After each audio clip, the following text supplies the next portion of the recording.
Buenos días a todos, queridos niños.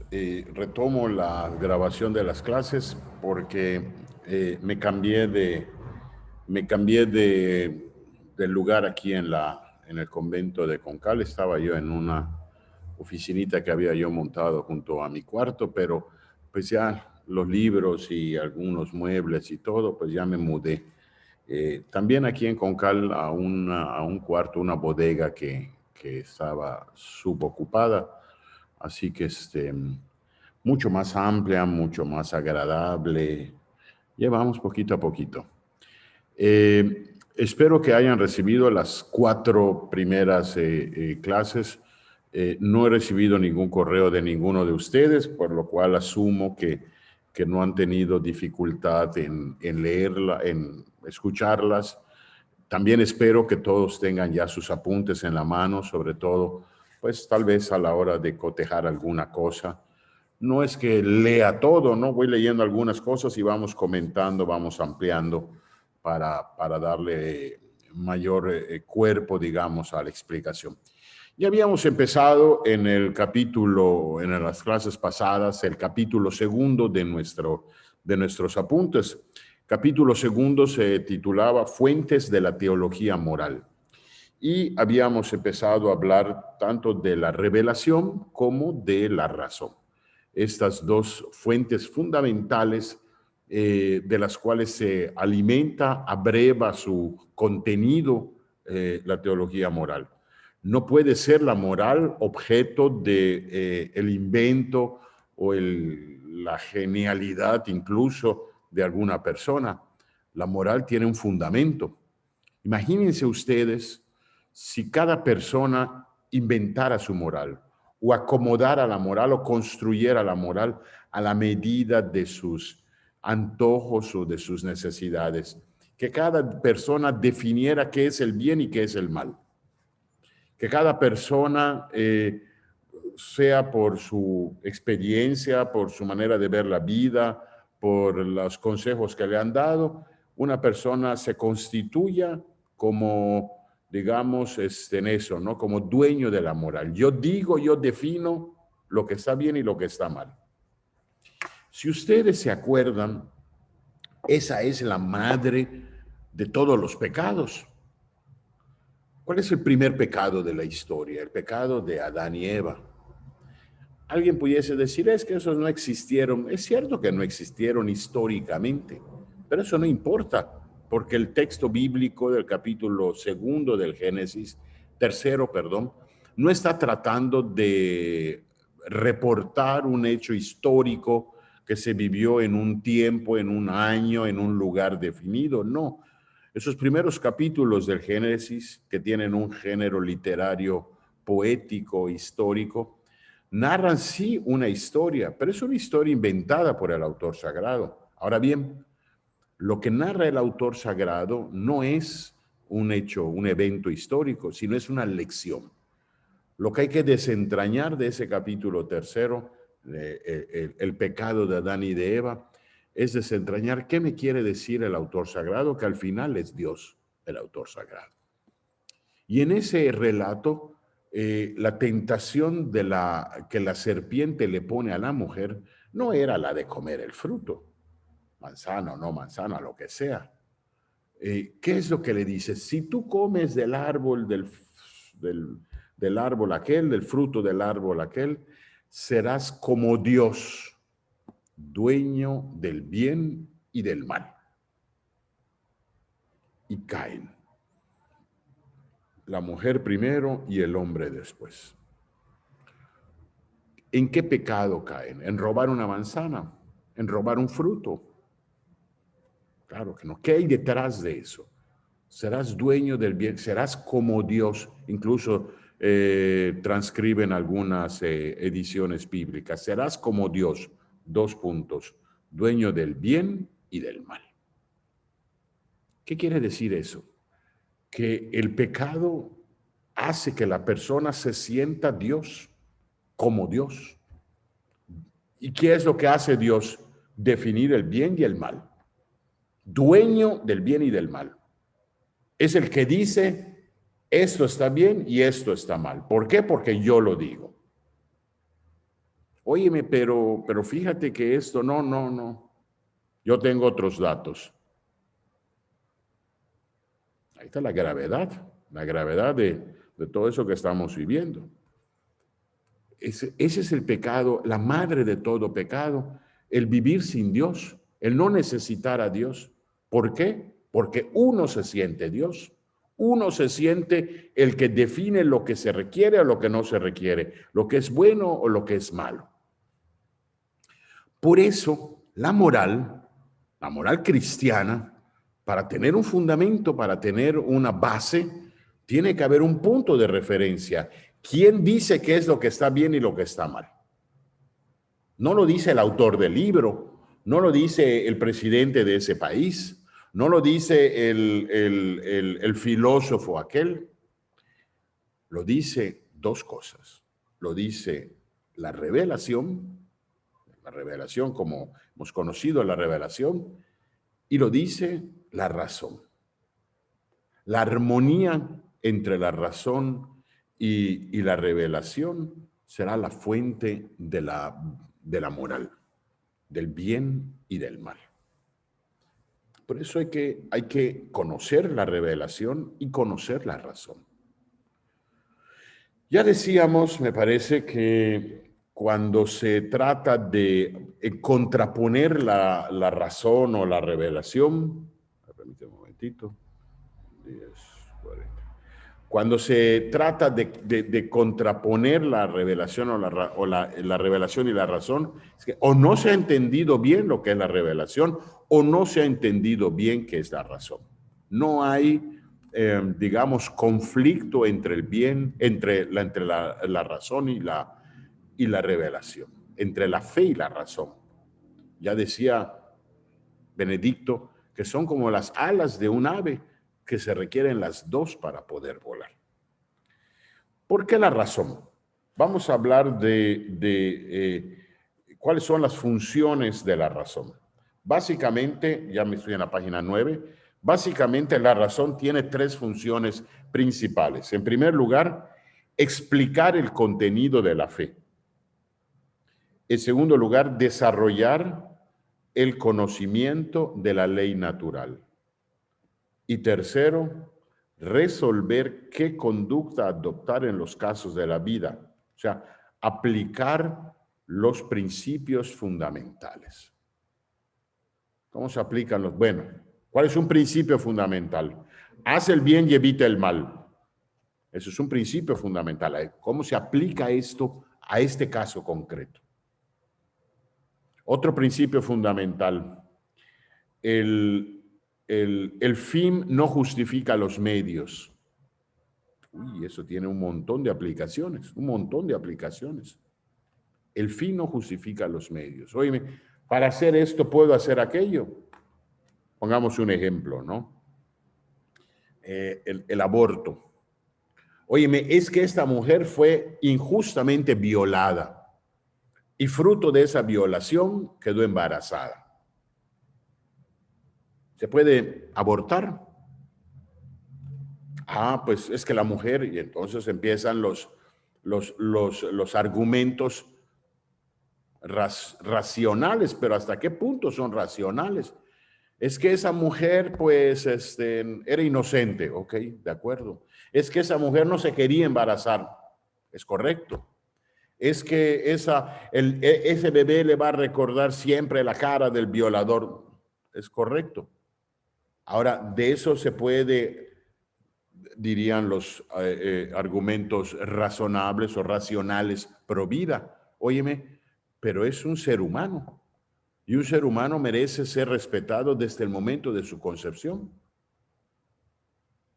¿Qué culpa tiene ese ser humano de haber llegado al mundo de esa manera? Perdón. Los principios fundamentales. Bueno, esos argumentos a favor del aborto pues son de peso, pero no tienen más peso que, oíme, pero hay que respetar la dignidad de la persona desde el momento de su concepción. O sea, y no se trata quién tiene más dignidad, el hombre, el feto o la madre. Aquí los dos tienen dignidad. Ahora bien, decíamos para aplicar este principio fundamental, el fin no justifica los medios. Para que esta mujer no sufra psicológicamente, para que no, vamos a matar a esta criatura. El fin es bueno, pero los medios no son buenos. No puede un asesinato justificarse. No puede un asesinato justificarse. Bueno, toda esta línea reflexiva es la aplicación en la razón de un principio fundamental. Aquí no estamos hablando de religión. Cuando hablamos de razón, no estamos, es que la Biblia dice, no, aquí la Biblia no dice. Estamos hablando de razón. Argumentos razonables que pueden ser aplicados por un judío, por un musulmán, por cualquier pendejo. Esos son los argumentos razonables, ¿no? Que no tienen nada que ver con la revelación. La moral tiene también como fundamento la revelación, pero ahora estamos hablando de fundamentos racionales. El ejercicio ordenado y sistemático de la razón, es decir, la comprensión de la fe, la aplicación de la misma a los contenidos revelados, su exploración racional es parte esencial de la moral. No se trata de la yuxtaposición de las instancias cognoscitivas. No se trata de saber muchas cosas. Hay que saber aplicar las cosas. Ambas dan lugar a un saber humano cuyos principios, sin embargo, son divinamente revelados. Es el saber de la teología. Dice Lauptatan Totzius. Lauptatan Totzius es un documento del Concilio Vaticano II que habla de la formación de los futuros sacerdotes. Ustedes no van a ser sacerdotes, pero estamos hablando de la formación moral de los seminarios y es prácticamente la misma formación moral que ustedes están recibiendo. Dice ese documento del Concilio Vaticano en el número 16. La unidad y la armonía entre la razón y la fe resultan la característica del buen trabajo teológico y sobre la base de criterio, la Iglesia ha expresado sus preferencias con el uso de la filosofía que proviene de Santo Tomás de Aquino. Claro, aquí también tenemos que ver entre los filósofos, entre los que han desarrollado los elementos racionales a lo largo de la historia del pensamiento humano, quiénes son aquellos que hay que tomar más en consideración. Yo no puedo tomar como base a un filósofo de una ranchería, a un filósofo, bueno, no porque tenga nada que ver, nada de malo una ranchería, o sea, que no ha tenido la formación de desarrollarse tal vez más académicamente, más reflexivamente, más elementos de formación que una persona como Santo Tomás de Aquino, que efectivamente consagró su vida a la reflexión, al pensamiento filosófico y teológico. La razón tiene la misión de demostrar científicamente, no religiosamente, científicamente las verdades morales, la obligación, la verdad. Estos son los argumentos de la razón. Profundizar en los conceptos que llevarán a discursos más profundos y sólidos. Ella, la razón, nos debe indicar qué tipo de acción debemos realizar para la coherencia de la vida moral. A mí me encanta y aplaudo mucho algunos laicos, algunos seglares en nuestro medio que con argumentos absolutamente racionales son enormes defensores de la vida en nuestro medio o del matrimonio. Y puedo hablar bien de Ivette Laviada, por ejemplo, una enorme activista a favor de la vida, a favor del amor matrimonial, del doctor Pinto, por ejemplo, que no le importa a veces tener que brincar un montón de obstáculos para ser un enorme defensor de la vida. El Papa en la encíclica, que yo espero que ya estén muy adelantados en su lectura, la Veritatis Splendor, el Papa dedica grandes párrafos a la razón como fuente de teología moral.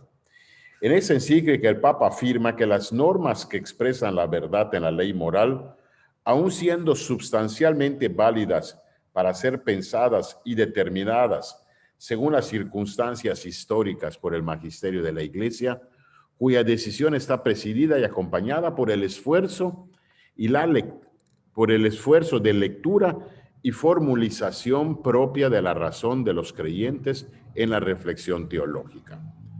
En el número 53 hay un párrafo luminoso en la Veritatis Splendor sobre la aplicación de la razón para alcanzar la verdad. Ciertamente es necesario, dice Juan Pablo II, buscar y encontrar la formulación de las normas morales universales y permanentes, más adecuadas a los diversos contextos culturales, más capaz de expresar incesantemente la actualidad histórica y hacer comprender e interpretar auténticamente la verdad. Esta verdad de la ley moral, igual que el depósito de la fe, se desarrolla a través de los siglos. Bueno, ya ustedes podrán completar la lectura de este texto. El 2.2, las fuentes principales de la teología moral. Bueno, ya estamos hablando de la razón y estamos hablando también de la revelación. Cuando hablamos de la revelación, pasamos ya a la página 11. Cuando hablamos de la revelación, hablamos de qué es lo que Dios nos ha dicho, pero no en la mente tal vez iluminada o en mi conexión de yoga que me conecté con Dios y Dios me dijo, no. La revelación tiene, especialmente la revelación tiene 3 caminos. La Sagrada Escritura. Dios se revela por la Sagrada Escritura. Dios se revela por la patrística o la doctrina de los santos padres de la Iglesia. Esto es, los discípulos de los apóstoles que escucharon y le dieron continuidad a la primera predicación apostólica. A eso se le llama la patrística o la patrología también. Los santos padres de la Iglesia que van desde finales del siglo I, de San Clemente Romano, por ejemplo, de San Policarpo de Esmirna, que fueron discípulos de San Juan, que escucharon a San Juan de viva voz, muy probablemente le ayudaron a redactar muchas de sus cartas y todo, ¿no? Y los apóstoles o los discípulos de estos primeros discípulos de los apóstoles, así hasta el siglo VI. Esos son los que conforman la patrología o la patrística, que forman parte de la revelación. Entonces, la Biblia, la patrología y el magisterio de la Iglesia. Magisterio de la Iglesia, particularmente cuando el Papa habla, como se llama, ex cátedra, o sea, desde su sede como romano pontífice, los dogmas de la fe de la Iglesia. Dios habla a través de eso. Dios no se puede equivocar cuando un papa habla ex cátedra. Claro, para llegar a una verdad de fe, para llegar a una verdad doctrinal de fe, se requiere una enorme cantidad de tiempo, de análisis, de estudios, hasta poder llegar a la conformación de un dogma de fe. De la Sagrada Escritura, ella es la palabra de Dios en cuanto escrita por inspiración divina. No es que Dios se haya sentado a escribir, es el agiógrafo, ustedes lo saben, el escritor sagrado, el que escribe aquello que Dios le va dictando en su corazón. Y que aunque hay algunos escritores sagrados que fueron unos grandes literatos, hay algunos que fueron francamente, pues bueno, aprendices de escritura, pero que también Dios se valió de ellos para escribir. En ella, en la Sagrada Escritura, se encuentra el alimento y fuerza de la Iglesia, pues su autor es Dios mismo. El centro de la persona es Cristo. El centro es la persona de Cristo. Una de las aportaciones más significativas del Concilio Vaticano II al estudio de la moral es la insistencia en que la moral se viese alimentada en un mayor grado de la doctrina de las Sagradas Escrituras. Claro, lo que pasa es que antes la moral era una más bien era un código de prohibiciones. Está prohibido hacer eso, está prohibido hacer aquello. Hoy por hoy, la moral, según lo pide la Optatan Totius, tiene que alimentarse más de la Sagrada Escritura. Para confirmar, tiene una triple función esta Sagrada Escritura, confirmar aquello que en el patrimonio de las normas elaboradas por la sabiduría humana es conforme a la ley divina. De esta manera corrige la Biblia lo que es el pecado y la debilidad humana, lo que han falseado falsas interpretaciones, pues, ¿no? La Biblia, la Sagrada Escritura, ilumina y clarifica la historia de la salvación. Y también la Biblia o la Sagrada Escritura propone y dispone, prepara al hombre que acepta como palabra de vida en vista a acoger el don de la vida. La Biblia prepara a acoger la ley nueva, la gracia del Espíritu Santo. Bueno, eso es cuando se habla de la Biblia, ¿no? Como fuente de la teología moral. Hablábamos de la tradición. Claro, cuando hablamos de la tradición, es otra forma de llamarle a la doctrina de los santos padres de la Iglesia, que son, repito, todos esos escritores sagrados que van desde finales del siglo I de la historia de la Iglesia hasta el siglo VI. Su origen son los apóstoles. Ella es fruto de la constante y fiel transmisión de su enseñanza expresada de los libros inspirados. Ella progresa con la asistencia del Espíritu Santo. La Iglesia, por virtud del Espíritu, al transmitir el depósito de la fe, la conserva y crece en la inteligencia de los hechos y palabras transmitidas a través de su meditación, contemplación y puesta en práctica. De esta manera especial, la tradición se constituye y refleja principalmente por obra de los santos, en quienes la Iglesia ha reconocido una plena fidelidad al Evangelio. Los principales testimonios privilegiados son los santos padres. Les voy a poner un ejemplo de esto, ¿no? que seguramente va a ayudar. La doctrina de la Iglesia Católica sobre el matrimonio, por ejemplo. Hay algunos textos, tanto en el Antiguo Testamento como en el Nuevo Testamento, y como también en los Evangelios y en las cartas, sobre todo paulinas, que hablan del matrimonio. ¿Cómo organizar esto? ¿Cómo organizar la doctrina de la Iglesia sobre el matrimonio? Ya sabemos lo que dice la Biblia. Ahora, ¿cómo leer aquello? ¿Cómo interpretar aquello? Para no equivocarse, para que cada quien no diga, comente de la Biblia lo que le dé la gana. Bueno, ¿qué dicen? ¿Cómo interpretaron los padres, los santos padres de la Iglesia esto? Uno de los grandes intérpretes de los textos matrimoniales de la Sagrada Escritura fue San Agustín. San Agustín tomó todos los textos bíblicos, tanto del Antiguo como del Nuevo Testamento, sobre el matrimonio, y los fue aplicando, y los fue desarrollando, y los fue comentando. Esto dijo Jesús acá, esto habría que entenderse así. Esto dijo San Pablo en la carta a los Efesios, allá en el capítulo 5. Bueno, esto hay que interpretarlo de esta manera. En las bodas de Caná, que es un matrimonio judío y todo, ¿qué enseñanza sobre el matrimonio podemos obtener? Bueno, se puede obtener esto y aquello, ¿no? O sea, bueno, eso es como de San Agustín, pero hay otros muchísimos, hay muchísimos. Yo recuerdo, se los voy a mostrar porque ahora están los libritos acá, permítanme un momento.